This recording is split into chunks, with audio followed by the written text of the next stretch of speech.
Psych is an easy-to-use tool to change subconscious beliefs. Those are the beliefs that you really call the source of all your habits in your life.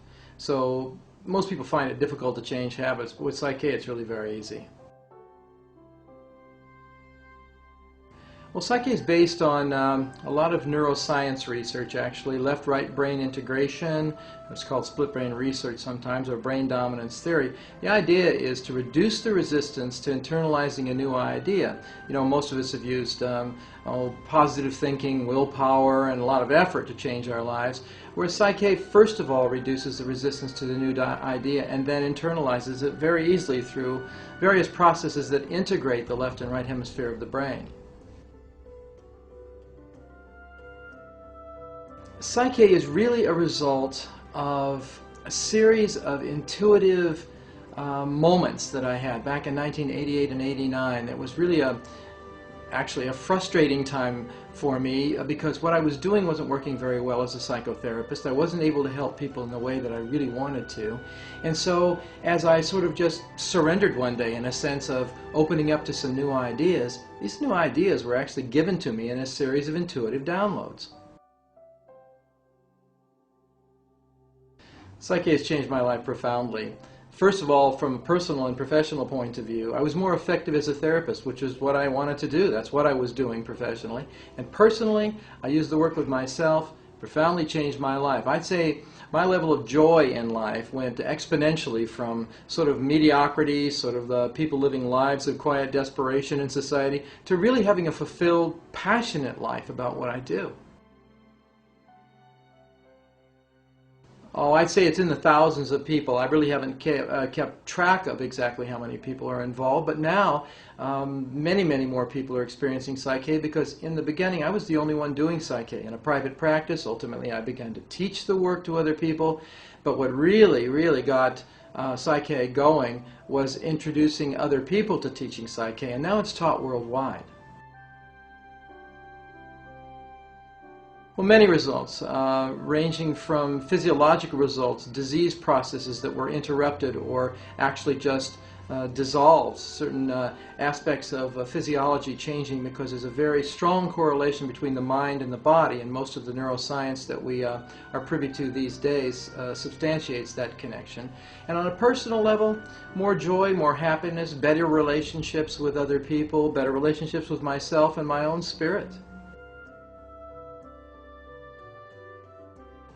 I think the impact would be profound. I think that when people's belief systems change, their behaviors change. When the behaviors change, the external world changes. So there's kind of a paradox here. By changing what's within each of us, we'll change the outside world. What we're busy trying to do is regulate or change the outside world to accommodate every problem we see coming along. That's not the way to do it. The problem's actually in here. You change in here, you change the problem out there.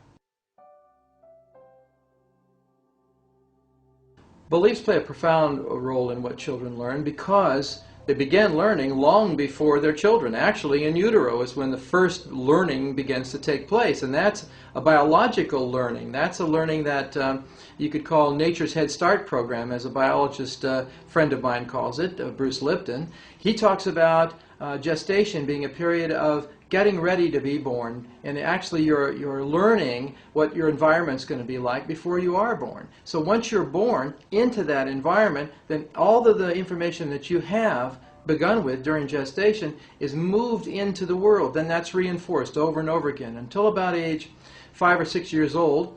Mostly what you're doing is learning how to survive in your environment. Those learnings become belief systems, and those belief systems then follow you for the rest of your life, unless you've got an effective way to change the ones that aren't useful to you later on. You get beliefs early on, for instance, that you have no value, that you're not really an important person, or you're not capable in the world of doing much of anything. And it's not that parents are deliberately programming their children in this way. They're just hand-me-down beliefs. They come from their parents, who got them from their parents. So we hear things like, oh, you know, you're slow, you're not going to be able to succeed in school. What you do is never good enough, you should try harder. All those kinds of things actually ultimately debilitate kids. They go into a school situation already at a disadvantage, then their belief systems are printed out through behaviors, reinforced by teachers, other students, administration.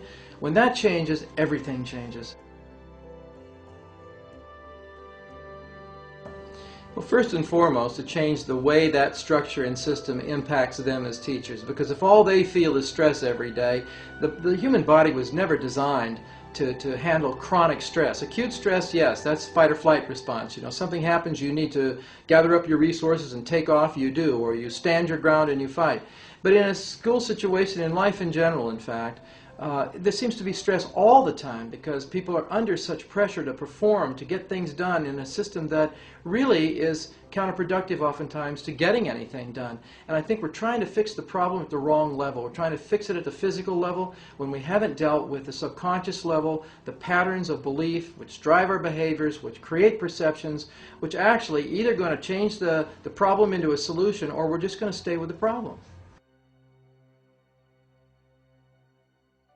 For parents to know Psych, a tool like this, to change their own subconscious beliefs, which then of course impact their children quite unconsciously. They're not aware of their activities. They may regret what they say to a child or do with the child at some point, but they don't even know why they did it, and they don't know how to stop it. And that's the frustration. The really, really important thing here is to exchange habits that aren't working for creating productive, alive, passionate children into beliefs that will do that. And you can do that with Psych. You can not only teach it to the parents, so we start with a healthier foundation of beliefs and perceptions that are passed on to the child, but this work can be taught to children. I'd say maybe they need to have a focus long enough to be able to pull it off, but ideally I've taught children 9 years old, 10 years old, and they love this work because it's not all about talking, it's about doing it, it's about change, and it's fun.